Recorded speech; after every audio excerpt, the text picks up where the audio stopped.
you ready? I'm ready. Are you ready? You say it. You say it. You say it. No, you say it. No, darling, No, you no, say no, it. seriously, you say it. Hello, everyone. It's been a while. It's been a little while. You might have seen on our Instagram or Snapchat stories, but we have officially started the adoption journey, and we actually officially, I don't know why I said officially, we 'Cause did. it's official. We did actually submit the adoption application to be adoptees. I'm going to say that's what it's called. That adoptees is a word. It I'm is quite a word. impressed. It has been quite stressful. There's I'm no not gonna quiet lie. about it. It's been so stressful. Because the application is so important, because if you get declined, it's over. what's your other options to have a family? So the application has been a long process. There's lots of things that we've had to put in, and we had to be really, really honest when we filled the application in. Because like Matthew said, if you get rejected, like, we can't, like... There is no other option for us to start. The adoption journey just kind of stops right there.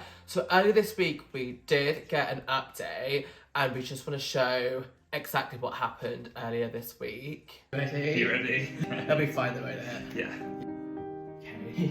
Okay. You could again. Ready? Okay, go.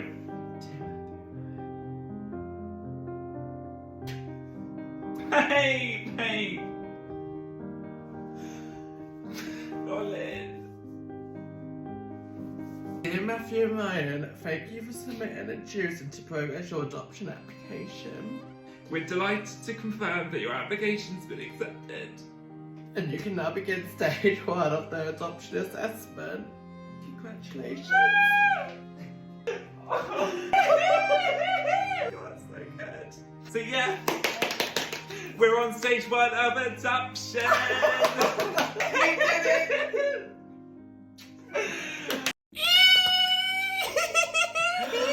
I am so happy. I can't believe it. So we've been accepted. So our adoption journey has officially started. They accepted our application. As you can see, I never cry on camera. He didn't even cry when he proposed to me. I'm not an emotional person, but reading it, my body just came over so many emotions. Don't you start crying Sorry, now. I'm trying not to. You know when like, you like picture yourself, I feel like it's just like something that we really, really want. Oh God, I can't even.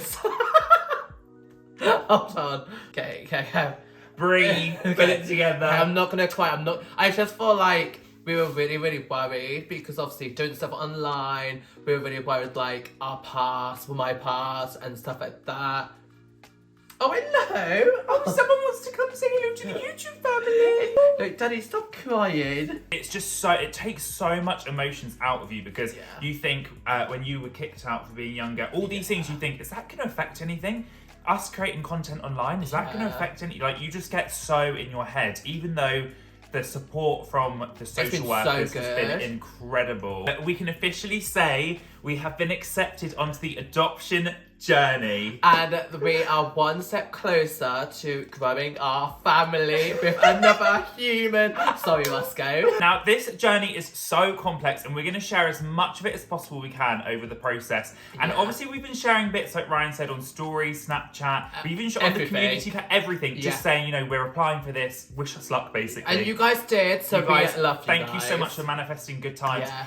But really good times. But I was really, and so was Ryan, keen to answer any questions about the journey and the process. We actually got quite a few, and I feel like when we looked into adoption originally, we felt like we struggled finding answers. So we really want to be really truthful what our experience, and I feel like our experience and answers right now at the start of the journey might be completely different to our answers and experience at the end of the journey. So I think for us, it'll be good to look back on. See how much we changed. And one thing to remember is if you're thinking of going through the adoption process, every journey is different. Yeah, so different. So, but this is just our experience so far. Now, one big question we've been getting is, what is the process of adoption? Because there's a few things that have shocked us on the journey so far that we had no idea we had to do. And online, you guys didn't even know as well. Yeah, so I think it shocked us all. We were all like, you what? So now that we've submitted our adoption application, you then go on to stage 1, and then at stage 1 it is all about kind of the checks. Like, you have your medical check, you have like your background check, and then you do like references. And these references are like from your family, friends, people that know like you as people, like humans. So they can back up that you're a good person and no one's scary. Yeah, but also you have to have a reference from like experience working with children you don't know, and that's something that's really shocked us because we've now volunteer in a nursery.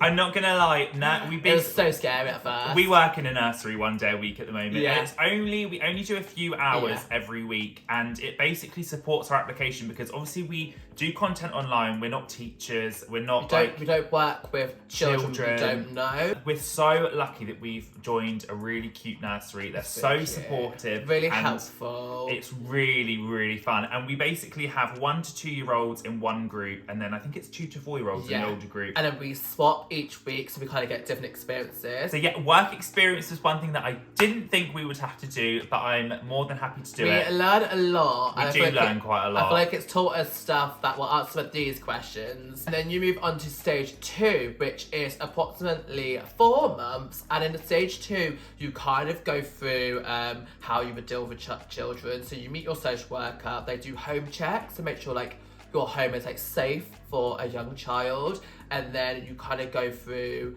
like preparing for the final stage, which is the panel. And in that panel, it's kind of like, I'm gonna say it's like a Zoom meeting. But I'm gonna say it's like X Factor. That's how my vision is. We might be completely wrong, Yeah. so take this bit with a pinch of salt. But I think you go through all of this because the whole process is really 6 months. It's 2 months for stage 1, 4 months for stage 2. And then your panel interview. And I think that whole 6 months, we're just basically going to be getting support from the social workers on how we can prepare ourselves to be potential dads for these adopted children. And I think in stage 2, you really dive in exactly like the level of what you can handle. Like, do you want a boy or girl? And like, could you deal with this situation, that situation? I think stage 2 is really honing in on like the realistic like possibility of what you can deal with. And basically at the end you have the panel, which is like X Factor, and you answer the questions as the best of your ability, and then I think brutally they do say you've passed or you've been rejected. But luckily I think your social worker doesn't put you forward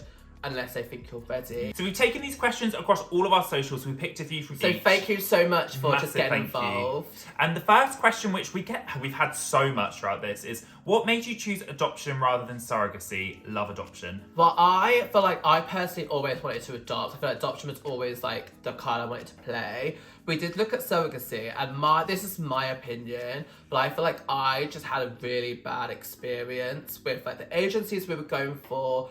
I was like, I'm very like sure that I didn't really want to necessarily know the donor as like a friend or family member. But in the UK, the laws are so like unknown. And I was like, that doesn't really like, isn't the path that I really want when I want to have a child. I want to be reassured. It was just one of those things where it's really exciting, and one day I think we will explore surrogacy if we want to like grow the family. Yeah. But in the UK, it just seems there's so many like grey areas, and I just feel like we felt quite vulnerable being because it's so many avenues surrogacy may work, and there's so many success stories, but That's the thing, I don't think there was enough success stories. no, online, like in people sharing it in like America, but in the UK, I feel like it was just, there's too many grey areas, and it just didn't seem what I thought it was when we started exploring it. And I think we then had like an initial like adoption like phone call discussion, and like it just made sense. When did you realise you wanted to adopt? Now, this I feel like has something we've always, like growing a family and having a family is something we've always wanted. That's what we're going to talk about. Like, I'm reading this question as like, when did you know you want children? Yeah. Because I feel like knowing we wanted to adopt has been like the last year and a half or so. Always been on the table. Just exploring it alongside surrogacy, but obviously adoption's just so for us. But I feel like we've always wanted kids, and I don't know what's made this penny drop, because we could have started our family earlier. Weird. It's so weird. We feel like the time is right now, and I'm just like, oh God, if I get any older, I just want kids. I want to be like a young, fun dad, and I just feel like I've got... Everyone says they're going to be a fun dad. Normally, I know I'm going to be such a cringe. No, I'm going to be a cringe dad. You are going to be a cringe dad. I feel like I've always wanted children. I feel like, and I think when I first met Matthew on our first like few dates, I was like, do you want children? Because I feel like in the gay community, a lot of people don't want children. So I feel like for me, making sure like my future husband or my like, soulmate wanted a family was like really important just to know. A little, It's so little big, so- someone to just enjoy those memories with. Yeah, I feel like the recent trips we've had, like for like Disney, like Disneyland and Disney World, I feel like I'm seeing more families. I'm looking at families. I'm like, I really want these memories now with like my own children.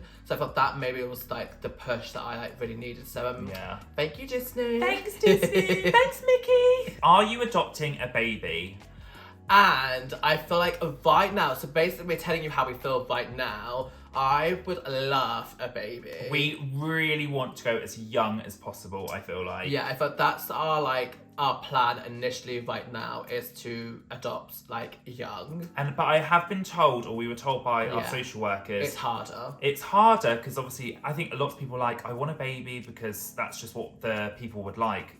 That's just what they said, isn't it really? Yeah. But they did say lots of people's opinions and choices change as they go through the process. So some are like, you get to the end of the process Yeah. and they're way more open to adopting much older children. We just don't know. We just are don't. open, but at the moment, I feel like we just would love a baby. And I think there is a process where like in the first like 26 weeks, where like if you are looking after a baby, that baby could possibly go back to like the birth mum or like a relative of some sort. And that's called early permanence. And I think that's the route we're going to go down. But we just need to really, I think when we're in stage 2, I think we really need to be honest if that's something we could take on a baby with knowing that that baby might go back to like the birth mum or like another like sort of like initial blood family. Yeah. So it's quite similar to fostering in terms of when you Yeah. get a baby because the whole reason the baby could go back is because the baby would get taken away depending on the circumstance of like the mum, the situation. family, Yeah. and the social workers have to really investigate.